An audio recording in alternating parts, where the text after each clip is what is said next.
Merci. J'ai l'honneur de partager avec vous un cas de PIDC compliqué d'une paralysie diaphragmatique. Donc, il s'agit de Imen, né en 1980, sans antécédent particulier, qui a présenté progressivement depuis 2013 une faiblesse asymétrique des mains, puis un déficit moteur distal des membres inférieurs aboutissant à une perte de l'autonomie à la marche en 2018, avec une installation de troubles de la déglutition et d'une gêne respiratoire après. En fait, la patiente a déjà bénéficié d'un ENMG en janvier 2017 et un diagnostic de PIDC a été retenu pour lequel elle a été mise sous corticoïde. Mais malgré la prescription de corticoïde, la patiente a continué à s'aggraver.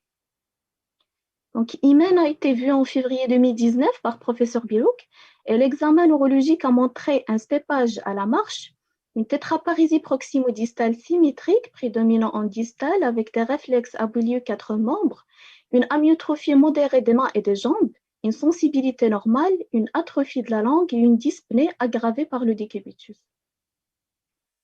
Donc voilà sa radiographie de thorax qui montre une nette asymétrie, une ascension des deux copoles diaphragmatiques avec une immobilité bilatérale du diaphragme témoignant de la paralysie diaphragmatique. Mais en fait, la patiente a déjà réalisé une radio poumon en 2017 montrant déjà une ascension de la copole diaphragmatique gauche. Voilà le NMG du mars 2019. Là, vous avez la conduction nerveuse motrice au membre supérieur avec stimulation étagée jusqu'au niveau axillaire. Et donc, on note des blocs de conduction partiels intéressant tous les troncs nerveux, prédominant à l'avant-bras avec des ralentissements des VCM et une altération des latences F. Donc, voilà les blocs de conduction partiels au niveau des deux nerfs médians, au niveau des deux nerfs unaires qui prédominent à l'avant-bras. Au membre inférieur, on note également les blocs de conduction partielle et les distorsions temporelles avec des ralentissements des VCM, des allongements des latences distales motrices et des latences F. Donc voilà les blocs de conduction partielle sur les deux nerfs péronéés et les dispersions temporelles des potentiels globales des deux nerfs tibiaux. Une exploration des deux nerfs phréniques a été réalisée en stimulant le nerf phrénique au bord postérieur du sternocléidomastoïdien avec recueil du potentiel au niveau du 8e espace intercostal sur la ligne axillaire antérieure.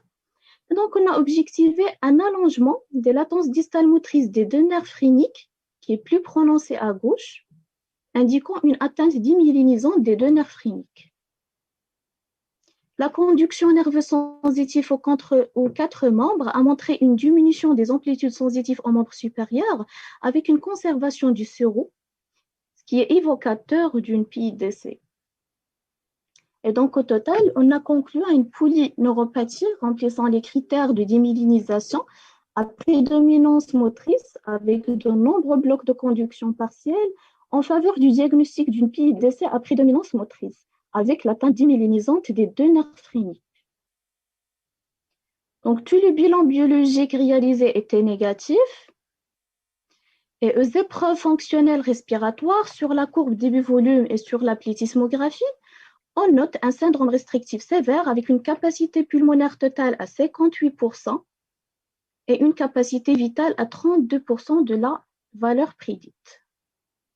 Les gaz du sang réalisés à l'air ambiant ont montré donc une pression artérielle en dioxyde de carbone élevée à 57 mm de mercure, pH à 7,34, avec une pression artérielle en oxygène basse et une saturation artérielle en oxygène basse. Donc là, vous avez la prise en charge et l'évolution. En fait, devant la détresse respiratoire, notre patiente a été mise sous VNI, donc une VNI a été installée. Et puis, devant la PIDC à prédominance motrice, elle a reçu 2 cures d'immunoglobuline au service de neurologie 1 en mars 2019, puis en août 2019, associée à l'Imural et au prednisone, ce qui permet une amélioration de son état moteur et son état respiratoire. En fait, la patiente a commencé à marcher avec un déambulateur, mais elle restait dépendante d'une VNI nocturne. Quelques mois après, la patiente a présenté une décompensation respiratoire, ce qui a motivé donc, la perfusion de 3 cures d'immunoglobuline à 1 mois d'intervalle et un switch de l'Imural vers une cyclosporine. Alors ça a permis une stabilisation de son état respiratoire. Mais malheureusement, au cours de la période du confinement, la patiente a présenté une aggravation respiratoire compliquée d'une infection bronchopulmonaire et puis le décès en août 2020. Donc, j'ai préparé une petite mise au point sur la PIDC à prédominance motrice et l'atteinte respiratoire sévère. Donc, notre patiente avait donc les critères cliniques et électrophysiologiques de l'OFNS, donc comme étant une PIDC certaine. Voilà les différents phénotypes de PIDC et notre patiente figure ici. C'est une forme à prédominance motrice. Ce qu'il y a d'autre, c'est qu'on n'a pas pu faire la recherche d'IgG4. Alors, il faut penser à cette entité devant la détresse respiratoire, devant la résistance aux corticoïdes, aux immunoglobulines. Alors, voilà une étude prospective qui a permis l'exploration de la conduction nerveuse au niveau des nerfs périphériques sur 14 cas de PIDC et 14 cas de neuropathie motrice multifocale. Donc, dans le groupe de PIDC, il y avait un allongement des latences distales motrices en bilatéral chez 11 patients. La latence distale motrice la plus allongée était à 14 millisecondes, avec un effondrement de l'amplitude motrice dans 5 cas, dont l'exploration fonctionnelle respiratoire a montré un syndrome restrictif modéré. Cela témoigne de la démyélinisation diffuse rencontrée au cours de la PIDC. La diminution de l'amplitude, elle a été expliquée soit par un bloc de conduction, par une dégénérescence axonale secondaire. Et puis, ce qu'il faut connaître, c'est que l'atteinte infraclinique des nerfs phréniques est possible au cours de la PIDC et que tous les phénotypes de PIDC peuvent être concernés. Par contre, dans le groupe des neuropathies motrices pures multifocales, l'allongement des latences distales motrices était rencontré uniquement chez 2 patients et de façon unilatérale, et l'amplitude était diminuée chez uniquement 2 autres patients et de façon unilatérale, et donc il n'avait pas de différence significative par rapport au groupe normal. Alors, un autre cas d'autopsie intéressant une patiente qui avait une forme typique de PIDC avec détresse respiratoire. Alors, ce cas illustre la démyélinisation multifocale et la dégénérescence axonale qui a intéressé chez elle les nerfs crâniens, les nerfs phréniques et les nerfs périphériques.